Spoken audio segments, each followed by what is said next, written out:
tour guide. So you got Asa with his Shaddoll deck profile. What did it come? It came 13th out of 54 people. Dudley Regionals. Yeah. Let's get started with the monster lineup, because I started with the typical triple beast for your draw power, then the obvious 2 Shaddoll Dragon, 2 Squamata, 2 Hedgehog, and 2 Falco, because this is basically the typical lineup you run, because I know some people which run 3 Squamata, but I personally prefer 2 because it seems a bit more consistent, because 3 seems a bit cloggy.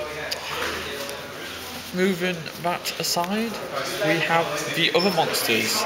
Minuscule falls all. 2 Mathematician, because this is probably being one of the most useful cards of the day, because in my first round against Infernoids, I basically drew a really bad hand. Then later on in the game, I managed to top deck Mathematician, and thanks to him, I managed to send Squamata to the graveyard, then send Beast, and then draw 1, and then because I had another Shaddoll monster in my graveyard, I was able to bring out Dark Arm Dragon. So yeah, this guy is definitely a must in Shaddolls. Then we move on to the triple Denko Sekka. That's busted in Shaddolls. Of course, because in this build I only run 3 traps, but I'm considering taking 2 of them out, but we'll get around to that. As for Denko Sekka, you need to run this. Very vital. Vital? 2 Clap Serpent and 2 Wild Buster. These guys were definitely very useful today for my rank 4 plays into Castell and Exton Knight. And with this guy banishing Eclipse Wyvern so I can add Dark Arm Dragon to my hand. And they're also helpful for Synchro material, because at one point I used one of them for one of Leo's materials. And finally we have 1 Eclipse Wyvern, so we can banish the Dark Arm Dragon and then add it once it's banished through either BLS or Clap Serpent. And speak of the devil, we have Blackbuster Soldier, because indeed, because this is definitely a very vital card in Shaddolls, because if you don't run this in Shaddolls, then I don't know what to I don't know what to say about you. Fuels your OTK. It's like the boss chaos. Because I remember asking someone why we weren't running BLS in Shaddolls, and they were like, "Oh, I'm not Asianized." That's not really an argument, because, as I say, very vital card. I don't know why you wouldn't run it. So F you. Now we're going on to spells. We have the triple Shaddoll Fusion and the triple L Shaddoll Fusion, because you definitely need to run these as they fuel all of your fusion plays. And I know I've seen people run 2 L Shaddoll Fusion and 3 Fusion, or 2 Shaddoll Fusion and 3 L Shaddoll Fusion, but 3 of each is definitely the way to go, as I say. I thought H2O was the way to go. As it fuels a lot of your fusion plays. Moving on to the other spells, we have 2 Enemy Controller. This card is really good, I'm not going to lie, because in my first game against Infernoids in round 2, they brought up the level 8 one which can attack twice, and they were about to attack, then I activated Enemy Controller, then changed Shaddoll Core, and then because of that I was able to use this to tribute Shaddoll Core to take control of that monster so their attack would go through. Definitely a must in Shaddolls, though to be fair I did side it out a few times during the day, but when it was handy, it was really handy. 2 MST, because fuck you back row. Sided it out every other game. Oh, not Qliphort or anything, back row, that's what it counts. And for the last set of spells, we have 1 Foolish to start because it's a really good starting play to send Squamata to the graveyard, and then send Falco, and then special summon Falco, or send Beast using Squamata to get a draw. Soul Charge, I only really used it once or twice, might take it out. I used it once, sided it out every other game. Yeah. It's so bad. That's P. Yep, who came 40th? Yeah, but We'll do his deck profile later. I'd say with Soul Charge, it is pretty useful when it's actually helpful, because at times it's not helpful. Shaking his head, he's not loving life. And then Regeki, because this card is amazing, because in what I had the 4th round was a mirror match. This guy basically spammed his field of Wyvern Burster, 2 Shaddoll Fusions, Dark Arm Dragon, and another monster which I can't remember, and he basically knocked me down to 1 free life points, and then I ended up top decking this, annihilating his whole field, and then attacking for game with Eclipse Wyvern and Wyvern Burster. It won him a match. Yeah, so. 2-0. This was the victory dragon of his deck. You definitely need to run this. Snatch Steal, also really useful because it was very helpful in my final game because I managed to take control of my opponent's Dante for a while and took advantage of its effect, and not to mention they can't really, like, it's very hard for them to get around it because it's a 2/5 wall. And finally we have more draw power in the form of Allure of Darkness because you run a lot of darks, so why wouldn't you run this? You know, like, some people run Hidden Armory as, like, to search out Snatch Steal quicker. Why don't you run that? I'm not gonna lie, as good as the card is, it's overrated. Because why would I run 2 or 3 copies of one card just to search out one equip spell which I run in my deck? Because if I was one of those people which ran next Shaddoll Fusion, I'd consider running 1 or 2, but I wouldn't really see it as being worth it.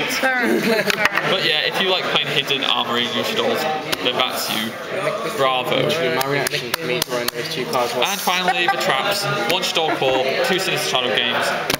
After this regionals, I've decided Shadow Games is coming out because what are you thinking about replacing it with? Just more spells because in my third game, in the second round, I got FTK'd by a Shaddoll player, and he basically was running next to no back row hate. Next to no back row. Yeah. So yeah, it's a good card, and I know people say, oh, it helps you OTK and stuff, but it is the OTK. I'm gonna say farewell Shadow Games. Core, however, has actually been really helpful today because with this card, it's treated as like any kind of attribute. So you could go into Shetkinaga, Grista, or Windows. Brummy card. Yeah, and as I mentioned earlier, this came in handy when taking on the Infernoid player by... Don't you get its effect as well when you send it with... yeah, definitely, though I had no fusion, because in that game... Still though, you can, you know, because I annihilated that Infernoid player using no fusions. But yeah, Core is probably the only chop I'm going to run from now, because it's so helpful. Now for the extra deck. We run the typical triple construct. You run no cards in this extra and the 2 window. Because this is basically the best ratio of Shaddolls you can have because triple construct, because it's just so viable, and because you run a lot of light, it's really flexible as well. And then with Winder, this card was probably at its best against Satellarknights because I 2-0'd Satellarknights in my 5th round. The guy could rarely do anything. Considering how many people played Satellarknights today. Yeah. You know, like... Diamond OP. Yeah, so yeah, fuck you, Diamond. Yeah, I second that. Yeah. And then going on to the other Shaddoll fusions. One Shetkinaga and 1 Grista. I'm already saying this. Grista! Although this guy's cool and I love his art. And I saw you going to it against Qliphort. Yeah. I think it was you. I went to it once, but then he bottomlessed it. But yeah, this guy's going out for a second. Shetkinaga, because Shetkinaga is great because she's basically a 3000 wall and she's basically Traptrix Whole Nightmare on legs. Sort of sitting on a dead killer. So yeah. Yeah. And I love the art of this as well. So yeah, definitely a second Shetkinaga. Definitely a then strong 8. For the synchros, I made these. I only made this 2 or 3 times today, but I made it in the Infernoid game as well, and this helped me push the game.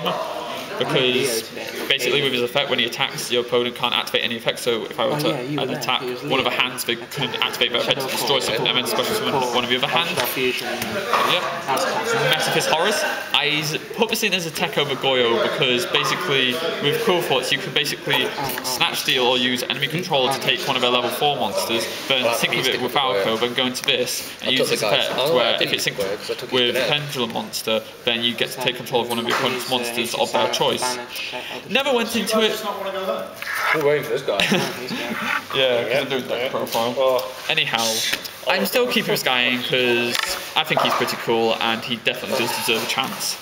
Then for the 3 level 7s, which I never went into all of today, Yazzie, Black Rose, Arcanite. I'm probably going to take Black Rose out for another XE or another fusion. For Water Shaddoll Fusion is amazing because Wendigo is a piece of shit. But yeah, I do go into Arcanite at my locals, but only rarely, and the same goes with Yazzie. So those 2 are staying, Black Rose is going. And my last synchro, Leo, which I actually went into a few times today, helped me push for game a lot, especially my final round against Burning Abyss, because this guy is a bastard towards Burning Abyss, but they cannot. They have a very hard time. Dropping B bombs. Yeah, they have a B bomb. Dropping the B slur. Maybe we should make a censored version of this deck profile. Anyhow. Fuck that shit. Dropping your FNS bombs. Leo, definitely one you need to run in Shaddolls, and definitely one of the best synchros in the game right now. And finally the XZs in form of Castell and Nexton, both really useful. In my second game against Qliphort, which was a three round match, basically in my second game I was put down to 1-3 life points, pushed for game by getting Nexton out, then using this effect to nuke my opponent's field. Then I fused him with a Shaddoll to form a construct. Then I used an Shaddoll fusion to form another construct. Boom! Yeah, some constructive criticism, bitches. And Castell, because he bounces stuff. Like, 101 used to be the shit, but now this guy is the shit. Dropping S-bombs, and now, the last but not least, the side deck. For the monsters, I run. Because by we mean you. I run, well. Unless I'm one the whole entity, made up of multiple personalities. Volcanic Queen, definitely good against the Qliphort matchup. Rarely used it, but she is quite good. And I'm kind of glad I sided her, because it is good if your opponent's got a big boss monster and you just want to get rid of it, so you can just tribute it to some of this. I might use it again in the future, but can you get this diamond with that? Cause like... Yeah, I could get diamond with that, but I luckily didn't encounter diamonds today. Diamond. 2 Flying Sea, didn't use, but they were there. They were there when I needed them. I'll tell you that right now. Thunder King Ryo, probably out of the monsters, the best side deck card, though probably the best side deck card in general, because it stops your opponent from searching and it's a 1/9 beat stick. Night Dragon Lynch, although it has a very useful effect, didn't use. Now for my only 2 spells, Book of Moon and MST. Book of Moon was actually quite helpful against some big beaters, and then MST was just for that back row hate. And finally the traps, we run Triple Fairy Wind. Never used this, but it does provide handy. It's there. Yeah. Bottomless Trap Hole, it's there. There it is. Lighting Prism Mirror, really good against Satellarknights. He was prep for Satellarknights. Yeah, definitely. So I definitely will be using these again in the future. And last but not least, Ojama Trio. This seems like a bit of an odd card, but I do feel it is really helpful because it just spams your opponent's field with pointless tokens, though you can fuse into them, so it's a bit useless in the Shaddoll Mirror match. But then... Yeah, but you don't use it in the mirror match, do you? I did side it once just in case, as an escape clause, but they can just fuse the token. Yeah, but it's really... Well, you can activate it on like Qliphort, and then they have to have sacrifice. Yeah, but it's really good against, mainly against Qliphort and Burning Abyss, because Burning Abyss can't really do shit with the tokens. So yeah, and that was my Shaddoll deck profile, which came 13th out of 54 people at Dudley Regionals. Thank you for watching, and we'll see you next time. Adios.